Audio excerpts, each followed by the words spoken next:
रजनी को बचपन से ही पेंटिंग का बहुत शौक था। वो हमेशा से ही पेंटर बनना चाहती थी, पर उसके माँ और पिताजी ने उसको कभी भी इस चीज के लिए सपोर्ट नहीं किया और उसकी शादी नीरव से हो गई। नीरव रजनी को बहुत प्यार करता था, पर रजनी हमेशा चुपचाप ही रहती। वो इस शादी से खुश नहीं थी। वो ये शादी नहीं करना चाहती थी। उसे तो हमेशा से पेंटर जो बनना था।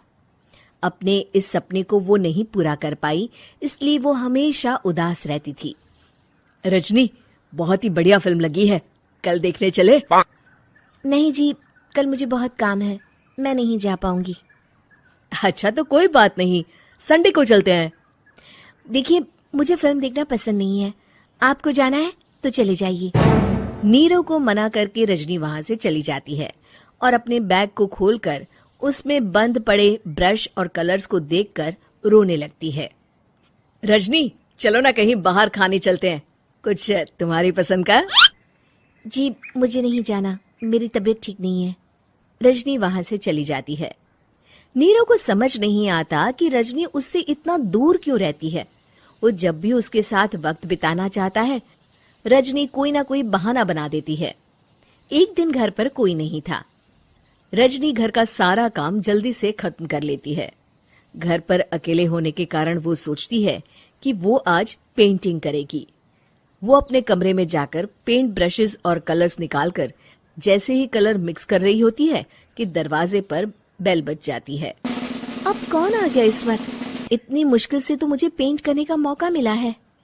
रजनी दरवाजा खोलती है तो उसकी सास अपनी सहेलियों के साथ खड़ी होती है और सब घर के अंदर आ जाते हैं। अरे बहू, सबको शरबत बनाकर पिला दे, बाहर तो बड़ी गर्मी है। उफ। जी। रजनी पेंट ना कर पाने से उदास हो जाती है। उसे गुस्सा भी आ रहा होता है कि उसने इस शादी के लिए हाँ क्यों कह दी।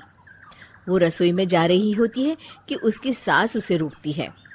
बहू, सबके खाने का भी इंतजाम कर लेना, आज का लंच तो ये सब यहीं करेगी। हाँ। रजनी बिना कुछ कहे रसोई में चली जाती है। सबके लिए खाना बनाती है। सब खाना खाते हैं और रजनी घड़ी देखती है कि ये सब कब जाएंगे ताकि वो अपनी पेंटिंग कर सके। जब शाम होती है तब सब चले जाते हैं अपने घर। अरे बहू, सब तेरे खाने की तो बहुत तारीफ कर रहे थे, सबको बहुत अच्छा लगा खाना। आपको मुझे सुबह बताना चाहिए था ना कि आपकी सहेलियां आ रही है। पता भी है कितना वक्त लगा सारा खाना बनाने में। अरे बहू, तू ऐसे कैसे बात कर रही है मुझसे?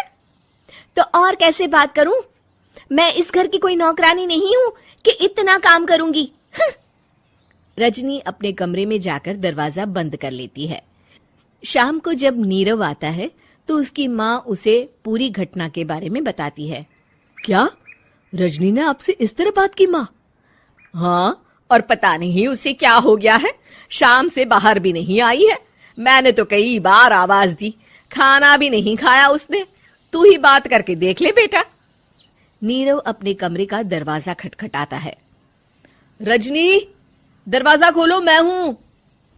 रजनी दरवाजा खोलती है और फिर वापस जाकर अपने बिस्तर पर लेट जाती है। रजनी, माँ से बात करने का ये क्या तरीका है? मैंने कोई गलत बात नहीं की है।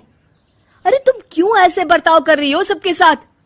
क्या तुम इस शादी से खुश नहीं हो? रजनी कुछ नहीं बोलती। अरे बताओ मुझे रजनी, क्या ये शादी तुम्हारी मर्जी के खिलाफ हुई है? हाँ, मैं ये शादी कभी नहीं करना चाहती थी। तुमसे क्या, मैं किसी से भी शादी नहीं करना चाहती थी। रजनी रोने लगती है। चुप हो जाओ रजनी, बताओ मुझे, तुम क्यों नहीं करना चाहती थी शादी? रजनी बेड के नीचे से अपने पेंटिंग्स, कलर्स, ब्रश, पेपर्स निकालती है। इतने में उसकी सास भी कमरे में आ जाती है। ये देख रहे हो, ये थे मेरे सपने। मैं पेंटर बनना चाहती थी, पर माँ पापा ने कभी सपोर्ट नहीं किया और मेरी शादी करवा दी। मेरे सारे सपने टूट गए। हर वक्त बस गुस्सा आता रहता है मुझे। मैं जानती हूँ कि आप लोगों की इसमें कोई गलती नहीं है, पर मैं क्या करूं, मुझे समझ में नहीं आता।